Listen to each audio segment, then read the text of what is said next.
A paz do Senhor, amados irmãos, esse que vos fala é o pastor Jefferson Nascimento, e estamos aqui para trazer mais uma parte da visão escatológica chamada pós-milenismo.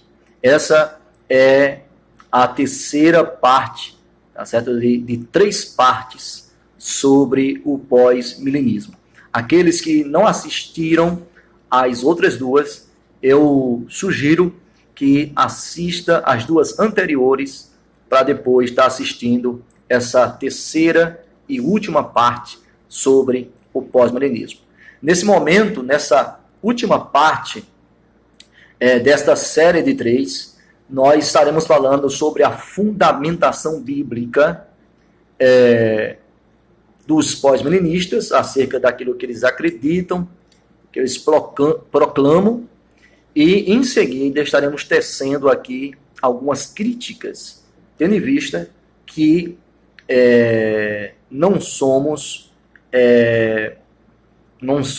aderentes, né, a essa linha, a essa vertente escatológica. Claro que o que nós falarmos aqui como críticas, haverá contrapontos ou refutações destas críticas. Mas essa parte eu deixo para que os próprios pós-milenistas possam assim fazer.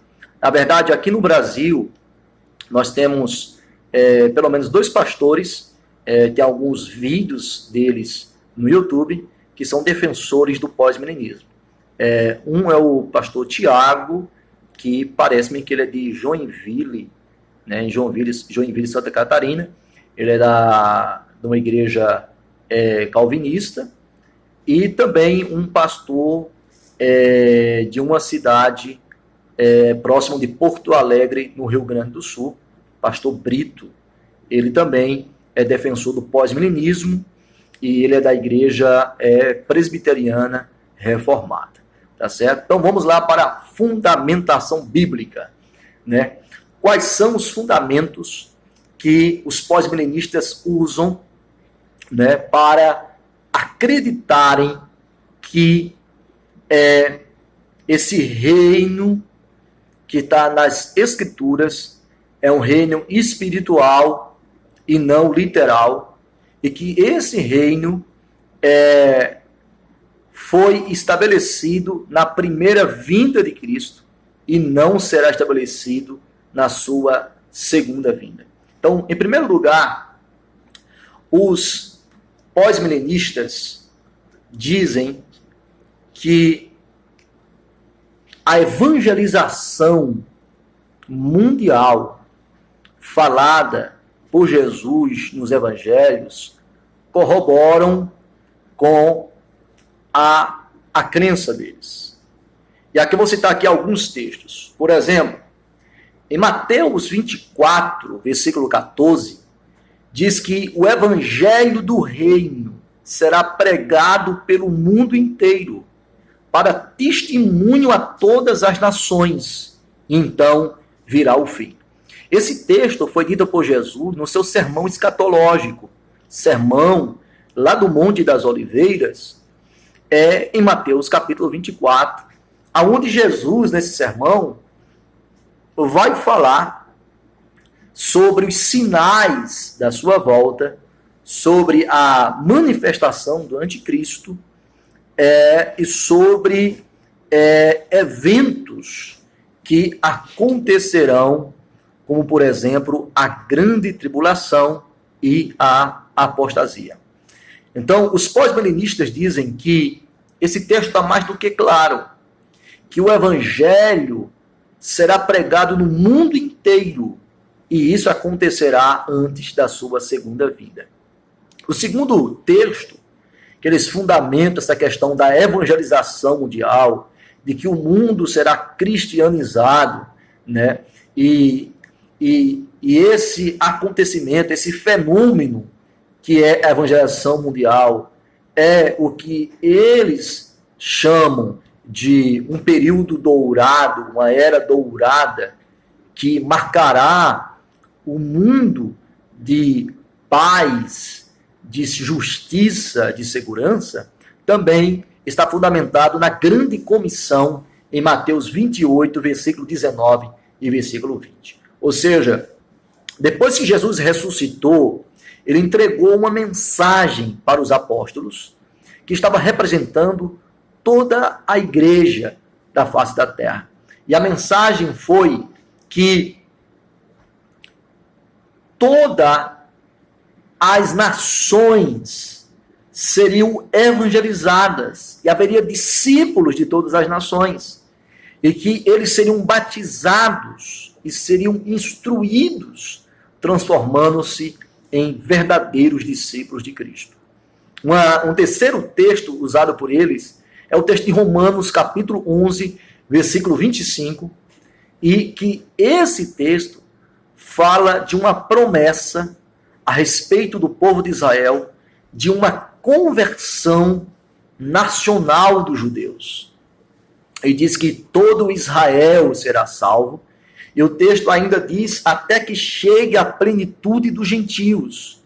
Então, nesse texto de Romanos, capítulo 11, falado pelo apóstolo Paulo, que era o apóstolo dos gentios, nesse texto, nós temos uma promessa tanto de convenção de judeus, como também de convenção das nações gentílicas na humanidade. Então, esses três textos bíblicos fundamentam esse reavivamento que acontecerá antes da volta de Cristo.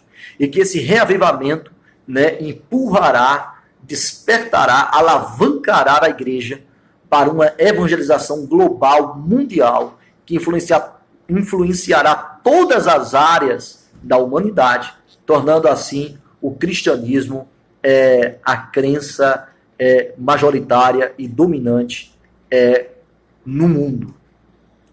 Em quarto lugar, os pós-milenistas vão argumentar que há profecias no Antigo Testamento que apontavam para essa expectativa.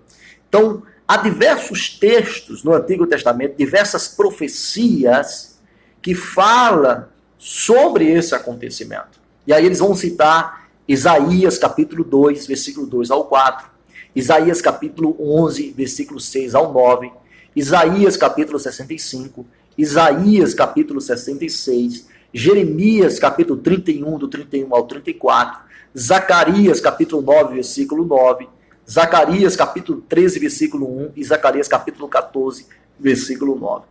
Além desses textos, nós vamos ter Salmos capítulo 2, versículo 8, Salmos 22, do 27 ao 29, Salmo 47, Salmo 72 e Salmo 110.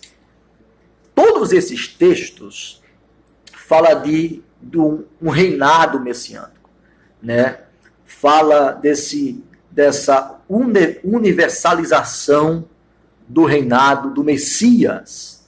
E aí eles vão citar um texto profético, que é o texto de Isaías 45, 22 ao 25. Diz assim o texto de Isaías: olhai para mim e sereis salvos, vós todos os confins da terra, porque eu sou Deus e não há outro. Por mim mesmo jurei, já saiu da minha boca a palavra de justiça e não tornará atrás. Diante de mim se dobrará todo joelho e jurará toda língua, de mim se dirá, tão somente no Senhor há justiça e força. A ele virão envergonhados todos os que se irritarem contra ele, mas no Senhor será justificada e se gloriará toda a descendência de Israel. Então, esses textos bíblicos são usados pelos pós-milenistas para defenderem realmente uma época de influência do cristianismo em todas as nações do mundo. Interessante que um defensor do pós-milenismo, que é o Norman Shepherd, ele diz que estas passagens que eu acabei de citar não podem referir-se a um reinado pós-advento de Cristo. Ou seja, estas passagens, essas profecias, esses textos dos Salmos, não se aplica a um período depois que Jesus voltar na sua segunda vinda, como dizem os pré-milenistas. Então eles dizem que Nada do que tem acontecido na história fará jus à glória da visão profética. A era dourada, ela ainda está para acontecer, mas isso acontecerá antes da segunda vinda de Cristo. E aí eu tenho aqui algumas críticas em relação aos pensamentos, aos pontos dos pós-milenistas. Então aqui eu desço aqui algumas críticas porque é que eu não defendo essa linha de pensamento. Primeiro, o otimismo a respeito da convenção do mundo não parece muito realista à luz dos acontecimentos mundiais recentes. Então, a porcentagem de cristãos no mundo não está aumentando. Na realidade, há uma porcentagem menor de pessoas que se denominam cristãs no que ocorria há 10, 30 e 50 anos atrás. Ou seja, a visão pós-milenista, ela é por demais otimista. Não que nós temos que ser pessimistas ou profetas do caos. Mas o que eu digo é que os pós-milenistas são exageradamente otimistas. Por quê? Porque agora, no século XXI, precisamente no que está acontecendo na história das nações, mais de 150 nações hoje atingidas pelo Covid-19, né?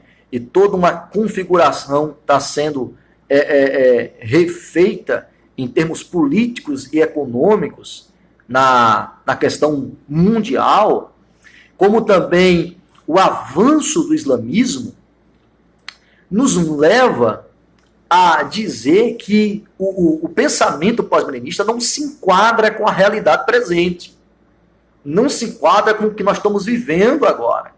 Então, para quem está vivendo agora, esse pensamento parece ser um pensamento utópico, um pensamento fantasioso, um pensamento que não faz jus à realidade. Segunda crítica. Eu penso que o mais prejudicial para os pós-milenistas é a aparente negligência que os pós-milenistas dão às passagens bíblicas que retratam uma piora das condições espirituais e morais nos tempos do fim. Ou seja, a interpretação pós-milenista comum da grande tribulação de Mateus 24 e da apostasia em 2 Tessalonicenses capítulo 2 é injustificada. Tais eventos não podem ser relegados ao passado. Então, quando eu olho para o sermão escatológico de Jesus em Mateus 24, quando eu olho para o que Paulo falou na sua segunda carta aos Tessalonicenses, e quando eu olho para o livro do Apocalipse e tantos outros textos da escatologia bíblica, o que nós vamos ver não é uma melhora do mundo, e sim uma piora. O que nós vamos ver não é uma diminuição do mal, como os dizem os pós-milenistas, e sim um avanço, uma proliferação do mal. Então, isso aqui é uma outra crítica. Os pós-milenistas, eles tentam interpretar, eu acredito fazer uma espécie de um malabarismo para explicar esses eventos escatológicos que são futuros e que ainda está para acontecer e que, de fato, mostra que o mundo realmente irá indo para uma pior, uma espiral decrescente, né? E não uma espiral progressiva de melhora do mundo. Um outro ponto que eu penso é que quando você começa a ver alguns pós-milenistas explicando Apocalipse capítulo 20, que fala sobre o reino milenar, do verso 1 ao 6, eles são superficiais, são contraditórios, quando vai falar sobre a natureza desse milênio, sobre as duas ressurreições que são citadas em Apocalipse capítulo 20. E em quinto lugar, nós vemos também que a expectativa pós-milenista de uma era dourada futura, anterior à volta de Cristo, não faz jus à tensão contínua na história do mundo entre o reino de Deus e as forças do mal. Ou seja, há uma antítese na Bíblia Sagrada, uma oposição entre o reino da luz e o império das trevas.